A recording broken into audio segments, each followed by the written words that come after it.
간혹 교회를 다니시는 신자라고 자청하시는 많은 분들 중에 되게 신앙생활을 답답해하시는 분들이 있어요.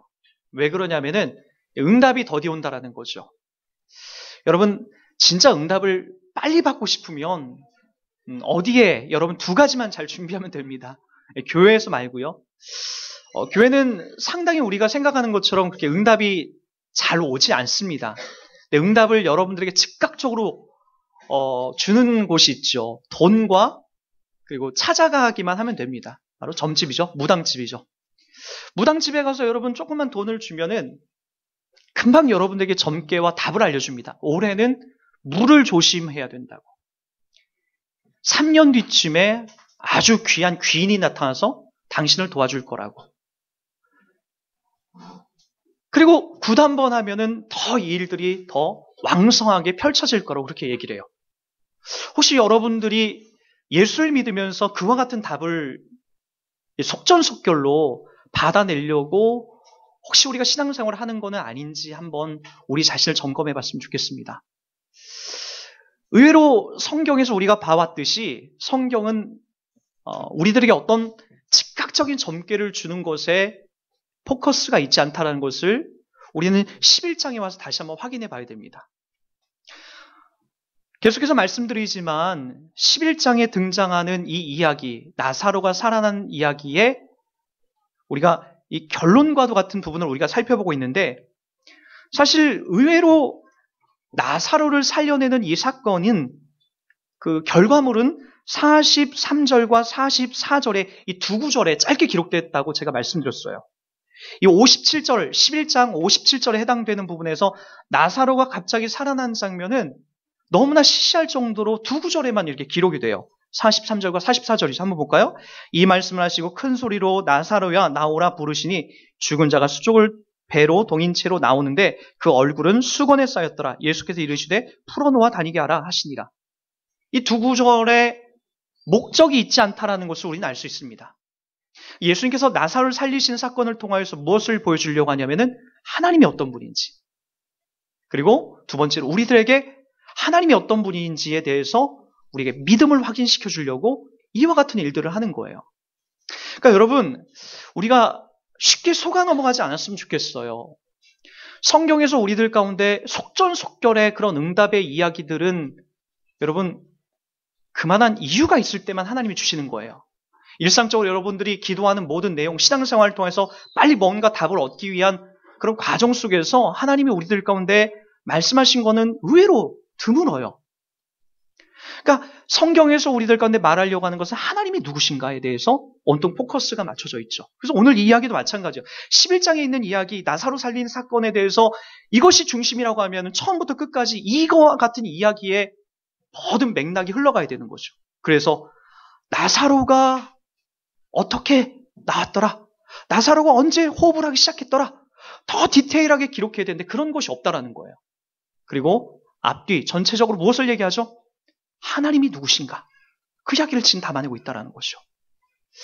여러분 욥기서를 보면은 아주 우리들의 가운데 아주 기가 막힌 말씀들이 나와요.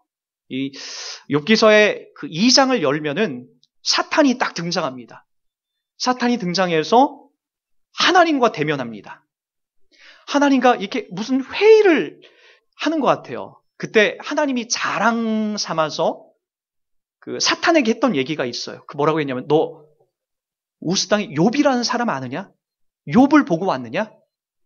어떻느냐? 하나님이 지금 무엇을 말하려는 거죠? 욥이 나와 어떤 관계인지도 아느냐? 나와 어떤 관계에 지금 맺어져서 살아가고 있는지 아느냐? 그 이야기를 하는 거예요. 그때 사탄이 와서 뭐라고 얘기하죠? 괜히 그럴까요? 하나님이 그에게 풍족한 재물을 주시고 10명의 자녀를 주시고 예쁜 색시를 주시니까 그가 하나님을 사랑하고 잘 섬기는 거지 그거 다 빼앗아 가보십시오. 과연 하나님 사랑할까요? 그때 하나님이 뭐라고 얘기하죠? 너 좋아. 그의 생명은 건드리지 말고 마음껏 네 마음껏 욥을 괴롭혀봐. 하나님이 지금 뭐에 대해서 자신감을 느끼는 거예요? 욥과 나와 맺어진 관계에 집중하는 거예요. 그 관계는 뭡니까? 돈이라든지 어떤 재물이라든지 땅이라든지 내 재산의 많고 적음의 유무에 의해서 하나님과 나와의 관계가 맺어져 있지 않다라는 거예요. 여러분, 그러나 우리는 많이 놓치는 부분이 이런 부분이에요. 내가 건강을 잃거나 재산을 잃거나 나의 자녀에게 어떤 문제가 생기면 우린 계속해서 무엇을 얘기하냐면 하나님이 나를 싫어한다라고 생각을 해요. 하나님이 날 버렸다. 하나님이 나만 미워한다. 이렇게 우리가 하나님을 정의해 나가는 것이 너무나 많다는 거예요. 하나님이 지금 자존심 걸고 사탄한테 한 얘기가 뭡니까? 너 마음껏 해봐라. 내가 욥을 얼마나 사랑하는지, 욥이 나를 얼마나 사랑하는지 나중에 결론에 가보자. 그 이야기를 지금 얘기하는 거예요. 여러분과 하나님과 맺어진 관계는 뭡니까? 계약적인 관계입니까? 뭘 나에게 주시면 내가 하나님 잘 믿고, 하나님 나에게 벌 주시고 뭔가 잘 안 풀리면 하나님을 잘 안 믿고, 오늘 여러분 나사로를 살려내지 않으면, 이 장면이 안 나오면 여러분 하나님이 능력이 없고 잘 안 믿을 것을 여러분 나가야 됩니까? 그렇지 않다는 거예요. 우리가 많이 착각하는 것 중에 하나가 뭐냐면은 나에게 어떤 응답이 없고 기적이 안 나타나면 그건 역시도 하나님이 나를 싫어하고 사랑하지 않고 하나님과 나와 멀어졌다라고 생각하는 거예요. 그리고 하나님이 결론적으로 없다라고 자꾸만 정의를 해나가요. 여러분, 그렇지 않아요. 우리에게 주신 믿음은 그런 몇 가지 이유 같지도 않은 그런 이 땅에서 몇 가지 유한한 것 때문에 예수님이 이 땅에 오신 이유가 아니라는 거예요. 여러분 깊숙이 찾아오셔서 여러분 전인격을 만져주시고 여러분을 살려내시고 또 여러분에게 말할 수 없는 영원한 생명을 부어해 주시는 자리가 바로 예수 그리스도가 오신 자리가 되는 거죠. 여러분들이 많이 착각하는 것 중에 하나가 뭐냐면 내가 예수님을 정확하게 잘 믿지 못하는 이유가 뭔가 번쩍하고 하나님이 나타나면은 그 하나님 잘 믿겠다고 생각하시는 분들이 많아요. 또는 나에게 어떤 응답을 주시거나 나의 질병을 치료하시거나 나의 재산을 많이 넓혀주면은 내가 하나님 그때부터는 더 잘 믿을게요. 의외로 그런 분들이 하나님 앞에 어떤 이렇게 뭔가를 걸어가지고 받아내려고 하는 분들이 의외로 많아요. 우리 대표적인 예로 고3 자녀를 둔 부모님들이 그런 기도를 많이 해요. 실력은 수능 점수가 200점 나올 실력인데 자꾸만 300점, 350점을 기대하면서 하나님, 우리 자식님이 그래도 이 서울권에 있는 대학만 들어가게 해주십시오. 거기다가 뭘 꼭 걸죠. 그러면은 하나님, 제가 선교를 가겠습니다. 하나님, 저의 재산의 많은 부분을 하나님 앞에 드리겠습니다. 이렇게 하나님 앞에 상대하시는 분들이 의외로 많아요. 딱 보면 200점짜리 실력인데 자꾸만 300점짜리 350점을 막 달라는 거죠.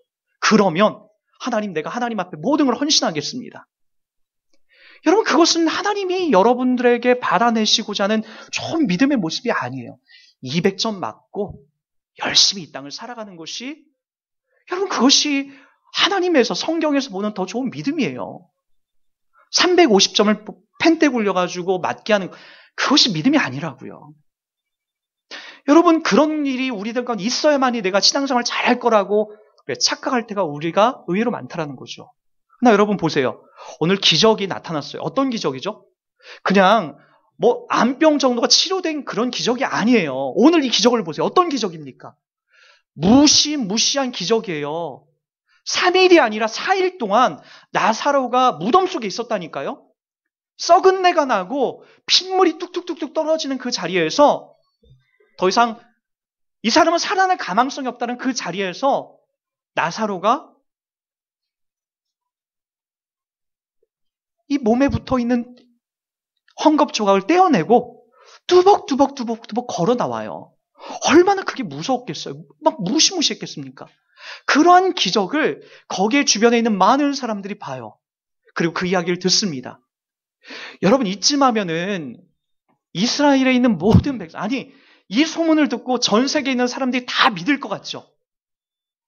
근데 안 믿어요. 우리 한번 볼까요? 45절과 46절 한번 보세요. 마리아에게 와서 예수께서 하신 일을 본 많은 유대인들이 그를 믿었으나, 그 다음에 믿었으나니까 그러나죠. 그 다음에 안 좋은 말이 나온다는 거죠. 안 믿는 사람이 있다는 거죠. 46절 보세요. 그 중에 어떤 자는 바리새인들에게 가서 예수께서 하신 일을 알리더라. 그러고 나서 47절. 이에 대제사장들과 바리새인들이 공회를 모으고 이르되 이 사람이 많은 표적을 행하니 우리가 어떻게 하겠느냐. 만일 그를 이대로 두면 모든 사람이 그를 믿을 것이요. 그리고 로마인들이 와서 우리 땅과 민족을 빼앗아 가리다 하니. 진리 문제에 이들은 고민하지 않습니다. 뭐에 대해서 지금 고민하죠? 자기의 자존심이에요. 기득권이에요. 그거에 대해서 지금 고민하고 있어요.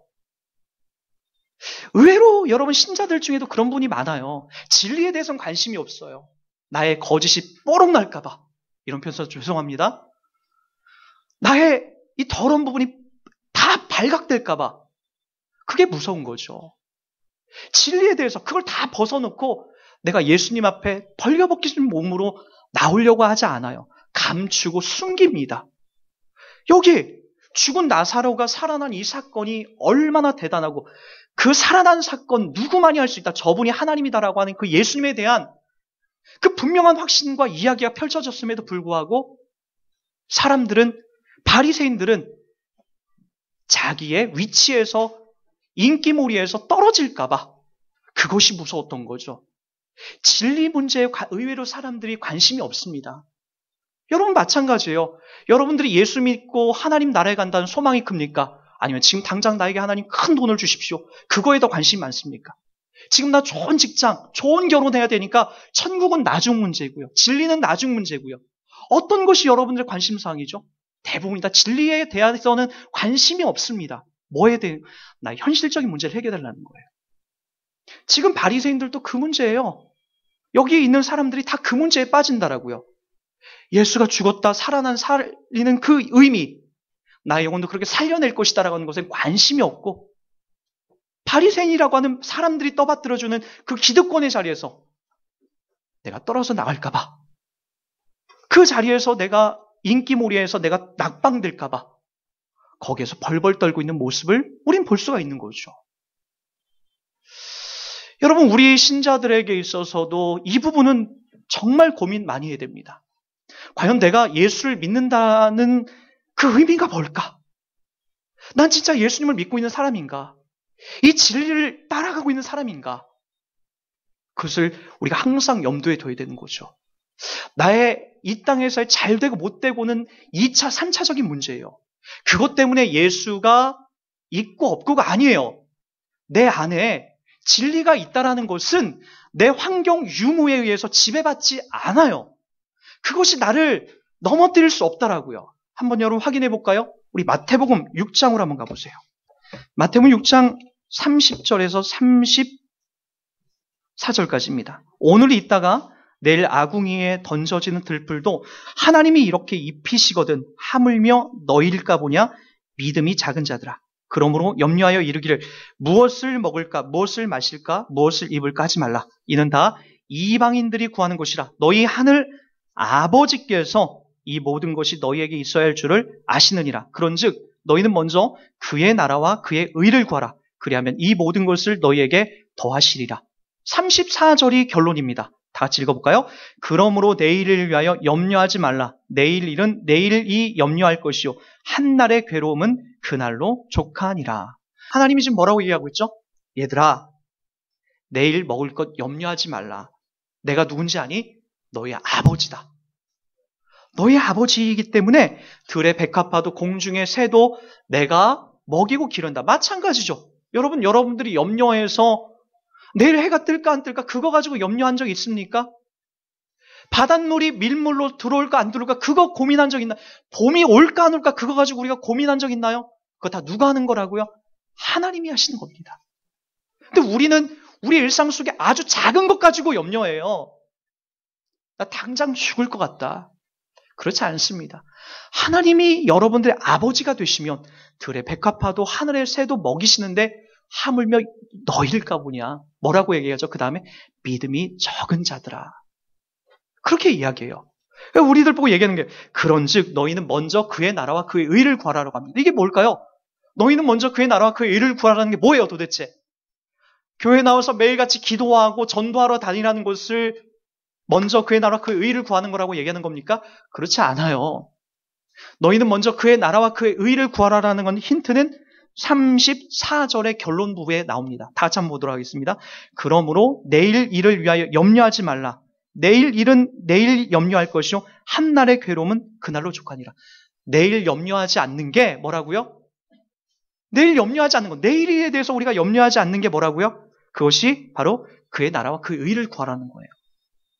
한날 오늘 우리가 받은 괴로움, 신자로서 살아가면서 오늘 당하는 괴로움, 제가 누차 말씀드리지만 예수 믿고 이 땅을 살아가면은 괴로운 일이 벌어지는 거예요.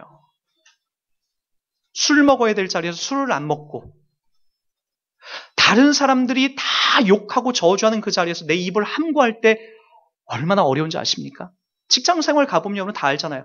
얼마나 밉상인 사람이 많아요. 저도 부교육자 생활을 해보면서 알아요. 꼭 있으면 미운 짓 하시는 분들이 있어요. 교육자들 중에서도. 그분하고 이렇게 있을 때 왜 저라고 여러분과 똑같이 직장 생활하면서 왜 그 사람을 욕하고 싶지 않겠어요? 엄청나게 욕하고 싶죠. 저도 욕하고 넘어질 때가 얼마나 많아요. 직장 속에서 여러분 얼마나 이 바보 같은 행동하는 사람 때문에 얼마나 어렵습니까? 근데 그때 다른 사람이 다 욕하고 할 때 내 입을 함구하고 있는 게 얼마나 어렵습니까? 얼마나 그것이 내가 바보가 되는 느낌인지 아세요? 그 자리라고요. 그런 마음들을 지켜나가는 것이 얼마나 괴로운지 아세요? 예수 믿는다는 것은 여러분 그런 자리를 지켜나가는 거예요. 그게 그의 나라와 그의 의를 구하는 거죠. 그 자리가 얼마나 어려운지 아세요? 내가 살아가면서 이 땅에서 예수 믿는 흔적을 남기는 것, 예수 믿는 그 자리를 담아내는 것, 그 자리가 너무나 어렵습니다. 그런 의미에서 여러분 34절에 한날 괴로움은 그날로 족하니라라고 나오는 거예요. 전도하러 다니면서 막 길거리 다니면서 외치고 다니면서 그날 괴로웠다 힘들었다 그 얘기를 하려는 게 아니죠. 봉사해서 교회 나와서 열심히 청소하고 쓸어서 내가 하나님 일을 많이 했다. 그래서 너무나 힘들었다. 너 한날 오늘 수고했다. 그 얘기를 하려는 게 아니에요. 일상을 살면서 세상은 먹고 마시는 일들 가운데 눈이 불이 켜고 불법과 악을 행하면서 자기 기득권을 차지하죠. 남들을 밟아가면서 속이면서 돈을 벌려고 얼마나 많이 혈안이 돼 있습니까? 그 자리에서 정직하게 그리스도인으로서 살아가는 그 자리, 그 괴로움, 그 힘듦. 그런즉 너희는 먼저 그의 나라와 그의 의를 구하라. 그리하면 이 모든 것을 너에게 더하시리라. 바로 그 자리가 우리 신자들에게 부여받은 자리예요. 그리고 성경은 그날을 괴롭고 힘든 자리다라고 우리들 가운데 이야기해 주는 거죠. 예수를 믿고 이 땅을 살아가는 자리는 항상 그렇게 어렵고 버겁습니다. 매일같이 웃지 않아요. 저는 그런 사람들이 신뢰가 되지 않아요. 예수 믿었더니 365일, 10년, 20년, 30년 매일같이 해피하고 구름 위를 날아가고 손오공처럼 날아다닌 이런 건 우리 신앙 속에 주어지지 않습니다. 괴로운 거예요. 신자들에게 질병이 찾아오고 신자들에게 실패가 찾아오고 신자들에게 절망과 아픔이 찾아오는 거죠. 그래서 여러분 우리들 가운데 이야기하기를 고린도 후서에 보면 이런 말씀을 우리들 가운데 소개합니다. 우리가 이 보배를 질그릇에 가졌으니 이는 심히 큰 능력은 하나님께 있고 우리에게 있지 아니함을 알게 하렵니다. 하나님께만 큰 능력이 있고 우리는 능력이 없대요. 그리고 우리들 보고 뭐라고 얘기하죠? 네, 우리들 보고 뭐라고 얘기하는 거죠? 지금? 네, 카톡이라고 얘기한다고? 아니요. 우리들 가운데 지금 얘기하는 것이 뭐예요? 지금 우리를 질그릇이라고 얘기하는 거예요. 질그릇은 여러분 던지면 깨지는 거예요. 던지면 무너지는 거라고요. 던지면 박살나는 거예요. 그게 질그릇이에요. 여러분 우리는 매일 깨지고 넘어지고 보잘것없는 그런 존재라고요. 그런데 그 안에 누가 있다라는 거예요. 우리 안에 바로 보배 대신 예수가 우리 안에 찾아오고 있다라는 거죠. 그래서 여러분 오늘 여러분 우리들 가운데 어떤 큰 표적과 이적이 나타나지 않고 나에게 어떤 큰 응답이 찾아오지 않는다 할지라도 여러분 우리는 이 신앙을 기꺼이 갈 수 있게 되는 거예요. 그래서 무엇보다 여러분들이 중요한 게 뭐죠? 바리새인들처럼 내 자존심을 버리는 거예요. 바리새인들이 갖고 있는 그 자존심, 바리새인들이 갖고 있는 어떤 기득권, 그것들을 내가 쥐고 있지 않은 거죠. 그걸 기꺼이 내려놓고 난 예수 믿기로 결정했다. 난 그분을 따르기로 결정했다. 그래서 뭐죠? 다른 사람들 앞에서 포장하거나 과시하지 않고 나에게 주신 그 인생을 기꺼이 살아가는 거죠. 저는 왜 중학교, 고등학교, 그리고 20대 때 저희 어머니와 저희 아버지, 저희 가정이 왜 이렇게 불행하고 어려웠는지에 대해서 30살이 넘어서 한참 뒤에 그것을 깨달았습니다. 도대체가 이해가 안 갔어요. 어머니가 동네를 맨발로 뛰어다니고 아버지가 상을 얻고 어머니를 죽이려고 하는 그 모습을 여러 차례 목격하고 말도 안 되는 그런 집안의 일들을 그 당시는 내가 죽어도 이해를 못했죠. 교회 와서 할 수 있는 게 뭐였냐면은 땅바닥을 치면서 그 교회 그 시골 그 바닥을 때리면서 하나님 도대체 나한테 왜 그러시는 거죠? 라고 하는 이 한탄밖에 담아낼 게 없었어요. 그랬더니 그렇게 기도했더니 집에 갔더니 어머니가 정신이 멀쩡해지고 그리고 모든 것이 다 바뀌었냐고요? 아니요. 그 다음날 어머니가 또 그러셨어요. 왜 나에게 이런 인생을 하나님이 주시는지 몰랐지만 30살이 지나면서 나에게 주신 이 길을 하나님 감사합니다라고 그제서야 고백할 수 있게 됐어요. 하나님은 여러분들에게 주신 길이 다 다릅니다. 그 다른 길에서 우리가 동일하게 담아내고 있는 게 뭐죠? 나 예수 믿습니다. 이 고백을 담아내고 있어요. 우리의 환경과 처지는 다 달라요. 너무나 다 다르죠. 조금 잘 풀리시는 분도 있고 어려운 분들도 있어요. 잘 풀리기 때문에 예수 잘 믿는 것도 아니고 안 풀리기 때문에 예수를 안 믿는 것도 아니에요. 그런 논리에 빠지지 마십시오. 오죽했으면 여러분들에게 자신감을 얻고 희망을 얻으라고 하늘에 계시던 그 예수님이 이 땅에 사람의 몸을 입고 오셔서 황금마차 타고 다니시지도 않고 여러분 이 십자가에서 못 박혀 죽겠습니까? 왜요? 괜찮다. 나도 그렇게 했다. 너희들 이 땅에서 억울하게 죽어도 괜찮다. 이 땅에서 쫄딱 망해도 괜찮다. 너희들 자존심 내세우지 말고 나의 길을 같이 따라가 줘라. 내가 그 길 갔다. 나의 십자가를 지고 같이 그 길 가자. 그 이야기를 성경에서 하고 있는 거예요. 자존심을 세우는 이 바리새인들처럼 그 길로 간 곳이 아니라 나에게 주어져 있는 그 어떤 환경인지 우리들 가운데 쓰디쓰고 아픈 이야기가 왜 없습니까? 그 길을 우리가 함께 가는 거죠. 여러분 더욱이 오늘 이 본문을 통해서 아주 신기한 장면이 하나 나오죠. 오늘 다시 본문으로 돌아와서 이런 이야기가 펼쳐집니다. 한번 보도록 할까요? 51절, 52절입니다. 이 말을 스스로 함이 아니요 그의 대제사장이므로 예수께서 그 민족을 위하시고 또 그 민족만 위할 뿐 아니라 흩어지는 하나님의 자녀를 모아 하나가 되게 하기 위하여 죽으실 것을 미리 말함이로라. 이 이야기를 누가 만들었냐면은 지금 예수님께서 살아났다라고 하는 이야기를 대제사장들의 공회에 가서 사람들이 고발했어요. 이야기했어요. 그랬더니 그 해에 대제사장인 가야바가 일어나서 하는 말이 50절에 이런 얘기를 합니다. 한 사람이 백성을 위하여 죽어서 온 민족이 망하지 않게 되는 것이 너에게 유익한 줄을 생각하지 아니한도다 하였으므로. 이 가야바는 예수님을 잘 믿는 사람이 아니에요. 그런데 지금 비몽사몽간에 무슨 이야기를 지금 하고 있어요. 대제사장은 여러분 1년에 한 번 6월절에 어린 양을 잡아다가 바로 민족의 대죄를 속죄하는 그런 역할을 부여받습니다. 여러분 54절부터 희한하게 6월절 이야기가 나와요. 55절에 나오죠. 유대인의 6월절이 가까움에 이 대제사장이 일어나서 예수님에 대해서 부정적인 이야기를 지금 담아내야 되는데 갑자기 예언적인 이야기를 해요. 신기하죠. 그 이야기가 뭡니까? 51절 이 말은 스스로 말함이 아니요 그의 대제사장이므로 예수께서 그 민족을 위하시고 또 그 민족만 위할 뿐 아니라 흩어진 사람의 자녀를 모아 하나가 되게 하기 위하여 죽으실 것을 미리 말합니다. 대제사장 가야바의 이불을 말라서 예수를 저주하고 죽이자라고 그렇게 할 줄 아는데 예수가 이 땅에 오셔서 민족을 위해서 대신 죽어야 될 것을 예언자적인 말을 지금 담아냅니다. 그리고 말 그대로 이 대제사장은 이 어린 양 대신 예수를 잡아서 그의 민족의 죄를 속하는 그 역할로 부여받습니다. 신기하지 않습니까? 여러분, 예수님께서 구약에 예언된 대로 그대로 그 길 가세요.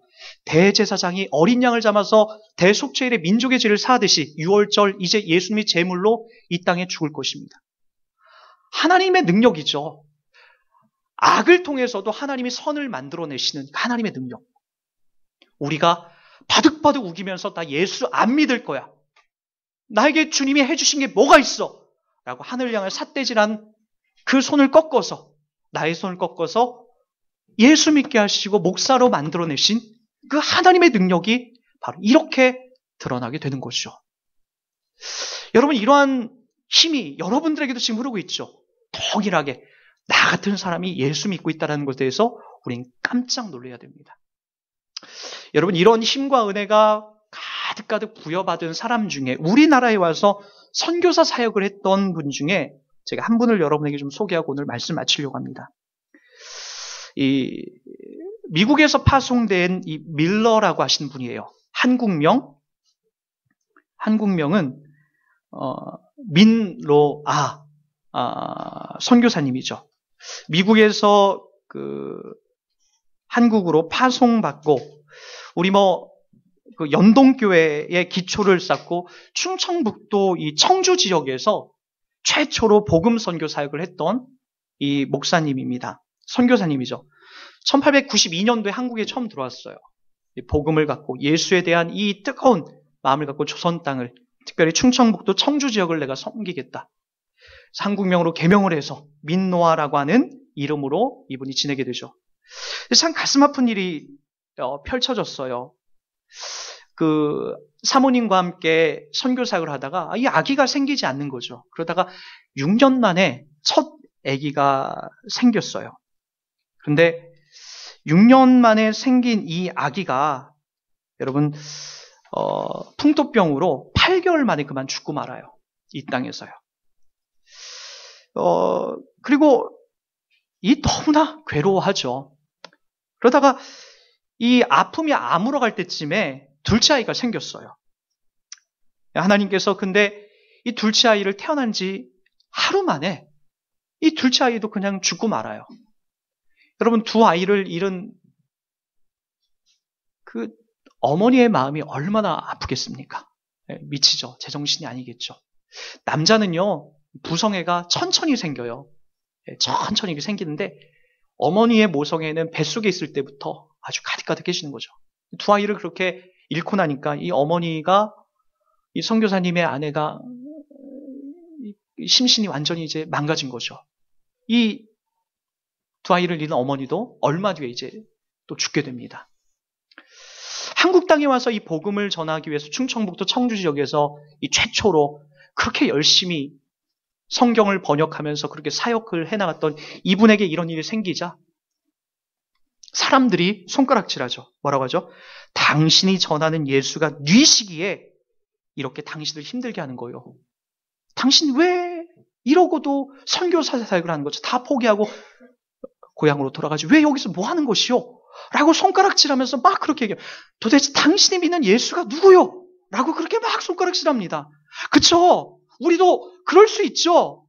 나에게 힘든 일이 당하고 이해 못할 일들 당할 때마다 도대체 예수가 누군데 내가 왜 거기에 목매고 있는가? 그 이야기가 들리지 않습니까? 우리에게도 계속해서 그런 이야기가 들리지 않나요? 그때 이 민노아 선교사님이 사람들에게 침묵하고 있다가 가사를 하나 쭉 남깁니다. 그 가사가 이렇게 시작이 돼요. 그들이 물었던 예수님은 누구신가? 우는 자의 위로와 없는 자의 풍성이며 천한 자의 높임과 잡힌 자의 노임되고 우리 기쁨 되시네. 예수님은 누구신가? 약한 자의 강함과 눈먼 자의 빛이시며 병든 자의 고침과 죽은 자의 부활되고 우리 생명 되시네. 예수님은 누구신가?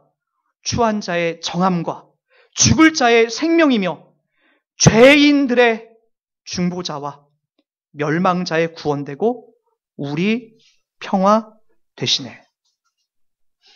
우리 모든 신자들은 눈앞에 펼쳐져 있는 말 못할 고난과 꼬여있는 풀리지 않는 인생 앞에서 절망하고 좌절하는 것이 아니라 눈먼 자의 빛이시며 병든 자의 고침과 죽은 자의 부활되고 우리의 생명 되시네. 그 먼 지점에 우리가 나가야 되는 거죠. 저는 저 인생 속에 힘들고 괴롭고 우리 모두 다 마찬가지죠. 괴로운 인생의 이야기를 펼쳐낼 때마다 하나님이 나를 먹이신다. 하나님이 나보고 이 길 가라 하신다. 한날 수고도 오늘 네가 수고한 모든 수고가 고생 많았다라고 하는 그 하나님의 위로를 매일매일 받는 것에 대해 감사합니다. 내일 일은 내일 염려할 것이요. 한날 고생은 그날로 족하니라.